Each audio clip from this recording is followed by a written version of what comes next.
Allora, weekend bello ricco di iniziative, parliamo di foreste, lo facciamo a Longarone Fiere, 14 e 15, 2 giornate per stare immersi, sì, per stare immersi in mezzo al legno. In mezzo al legno, Cioè il esatto, profumo di questa è legno, l'immagine. opere d'arte di legno, sculture, fotografie che raccontano tutto quello che c'è stato in questo periodo di tempo, tantissime aziende che Sì. partecipano, area giochi per i bimbi. Area giochi per i bimbi di montagna, legati al legno. Anche questo insegnare a esatto. giocare con il legno. Verrà fatta proprio formazione anche della vita di montagna, che cosa vuol dire vivere vicino al legno, no? E quindi dei casi molto concreti. E poi tornando a questi aspetti ludici, però ci sono gli aspetti ancora artistici, ci sarà anche il maestro De Marzi che farà nella chiesa di Longarone, la domenica pomeriggio ci sarà anche una serie di canzoni di montagna, di concerti che verranno fatti, per cui questo attirerà moltissima gente anche, per cui il mio consiglio è di dedicare almeno all'andata, quando si va in montagna, anche al ritorno, un po' di tempo per passare in fiera, perché è una cosa da vedere, perché è una cosa da sentire, perché è una cosa da provare. Dicevamo delle imprese, ce ne sono tantissime anche in settori che possono essere di interesse, perché ne ho già citate prima, ma ricordo c'è la Wood Power Company di Bolzano che fa teleferiche, processori, la Wood Mizer di Cerce Maggiore, che si occupa di segatronchi portatili, la Vivai di piante forestali, Vivai Guagno, la Vignola impianti tecnologici, termostufe, Veneto Agricoltura, il Venetian Cluster che è una struttura che dà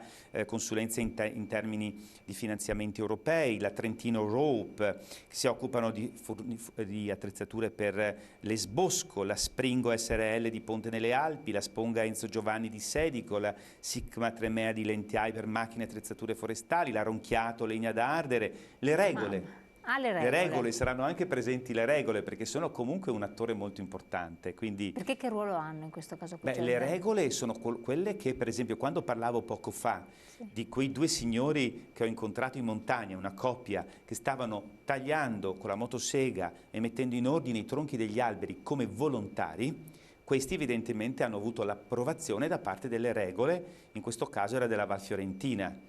Per cui moltissime volte sono le regole che devono gestire tutto il taglio degli alberi. Se tu sei su un terriero regoliero, tu devi avere l'autorizzazione, o lo fanno loro direttamente, con i loro abitanti che sono bravi a tagliare, oppure devi domandare l'autorizzazione. Allora... infatti sono cose che magari non tutti sanno, però è bene anche conoscere e sapere. sì, ma anche il fatto di poter fare i volontari è una cosa bella, perché se si ha del tempo libero si domanda appunto alle regole ed è possibile fare come hanno fatto questi signori che mi hanno detto e magari arrivasse altra gente, no?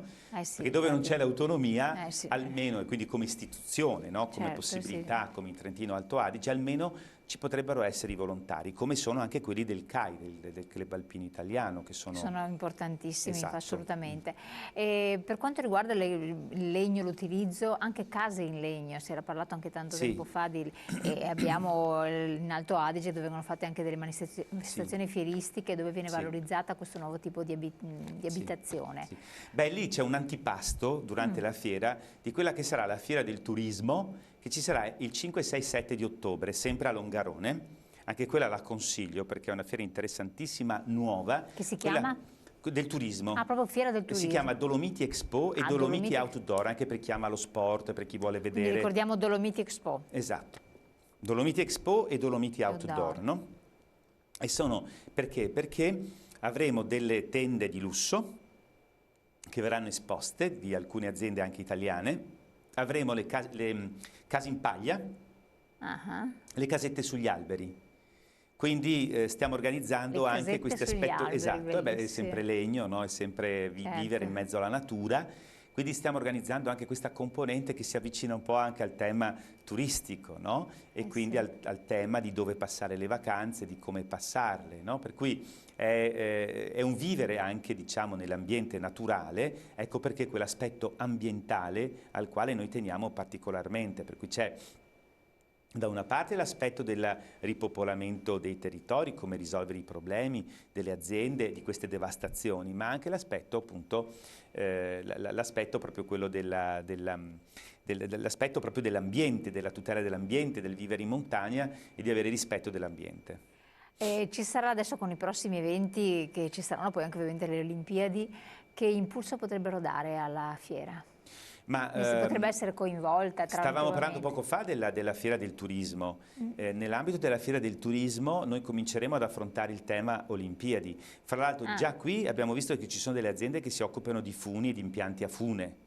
È una delle cose che succederà sicuramente con le Olimpiadi, che ci sarà un riammodernamento degli impianti a fune, qualche impianto nuovo, qualche collegamento in più fra i vari consorzi. È già previsto qualcosa? Sono già previsti e questo è un fatto molto positivo, perché con piccolo, diciamo, piccolissimi aspetti di carattere infrastrutturale che non vanno a toccare l'ambiente, si potranno collegare molti e aumentare quindi i caroselli di sci che siano più collegati tra di loro, per evitare che alcuni rimangano isolati e quindi far sì che restiamo sempre all'avanguardia per avere turismo quindi anche che porta denari a queste zone di montagna, no? Quindi ci sono degli aspetti nella Fiera delle Foreste che, siccome si va a toccare l'ambiente, si tocca un ambiente delicato, un ambiente di montagna, riguardano anche la Fiera del Turismo, che invece sarà il 5, 6, 7 di ottobre. Quindi questa è questo fine settimana, sabato e domenica. Poi saltiamone un paio. Poi si salta un paio e ne abbiamo un'altra. Poi c'è Redamont e poi finalmente la grande Mostra internazionale del gelato, l'1, 2, 3, 4 di dicembre, che quella è la più importante di tutte, e lì arrivano proprio da tutto il mondo. Lì quindi proprio siete preparati per... E là siamo preparati a fuoco e fiamme, perché è il 60°, è la 60ª edizione, è la fiera più antica del gelato di tutto il mondo. Quindi questa è una grande cosa che dobbiamo tributare a chi ha inventato questa fiera, no? Perché sembra una roba di poco conto, ma in realtà io torno dalla Polonia, da Varsavia, si parlava dei brand, cioè dei nomi, no? E tantissime piccole città che erano presenti con i loro sindaci protestavano, ma noi non sappiamo come promuovere le nostre città, come avere un brand. Ecco, Longarone è una piccola città, perché conta meno di 5.000 abitanti, compreso in tutto intorno, eppure hanno saputo, grazie al gelato, quindi a tutti questi gelatieri della Val Zoldana in particolare, utilizzare questo brand gelato. Ormai si dice gelato in tutto il mondo. Sì, è vero. Gelato si dice in tutto il mondo. Sì. E sono riusciti a trasformare questa cosa di questo prodotto in un brand che dà notorietà non solo a Longarone, a tutta la provincia, ma anche a tutto il Veneto. Assolutamente. Peccato che non ci siano tante gelaterie lì a Longarone anche durante l'anno, perché ma stiamo spingendo anche in quella direzione, riusciremo anche ad arrivare a quello. Perché uno si aspetta di andare fuori stagione e di trovarsi gelati fantastici, invece arriverà anche ai quello, noi dovrebbe esserci qualche sì. succursale del Adesso abbiamo gelato. previsto le stazioncine di ricarica elettrica per auto e per biciclette, che saranno operative fra pochissimo. Quindi per un percorso ciclabile. E vorremmo lì, per la gente che si ferma, dargli la possibilità di mangiarsi anche un buon gelato oltre che un bel caffè. Sì, infatti sarebbe la cosa migliore, quella bellissima. Sì. Allora, quindi questi sono gli eventi prossimi e ce ne sono anche parecchi. Quindi si parte praticamente con la stagione autunnale, che ha visto la stagione passata bella ricca, credo che abbiate anche avuto soddisfazione. Assoluta soddisfazione, nonostante varia siamo riusciti ad aver soddisfazione. Infatti avete fatto anche diverse mostre di vario genere, quindi adesso ripartiamo il 14-15, lo ricordiamo, con Foreste, seguirà Dolomiti. Dolomiti Expo, Dolomiti Show si chiamano. Quindi il turismo sostanzialmente. Esatto. Poi a Redamont. A Redamont è a fine ottobre, a cavallo con novembre. Velocissimi. E i primissimi giorni di dicembre c'è il gelato. Quindi pochissimo tempo per organizzare tanti eventi. Assolutamente, ma abbiamo un team, una squadra di ragazzi e di ragazze a Longarone che non hanno concorrenti, sono bravissimi. Qual è l'auspicio per questa stagione? Quali sono quindi gli obiettivi? Ma il nostro auspicio è: noi abbiamo creato una rete internazionale per individuare compratori, buyers che arrivino da tutto il mondo, e questa è una grande novità che mettiamo a disposizione delle imprese. Arriveranno un sacco di nuovi buyer, aspettiamo tantissimi visitatori, aspettiamo che tutti considerino l'importanza di andare in Longarone, soprattutto i veneti, a visitare questa fiera, perché è un gioiello importantissimo che c'è nel territorio veneto. Per la nostra economia, oltre che per il nostro piacere per l'arte, un po' per tutto. Esattamente, anche per l'arte. C'è Angelo Bellati, buon lavoro, ne ha da fare, ci rivedremo magari anche ad affrontare altre tematiche, che ce n'è da dire. Ce n'è da dire. Ma intanto teniamoci alla fiera, grazie a voi di averci seguito, ricordatevi un bellissimo weekend, ci sono tanti suggerimenti, vale la pena fare un salto, tanto non è così lontano. Buon proseguimento. Grazie.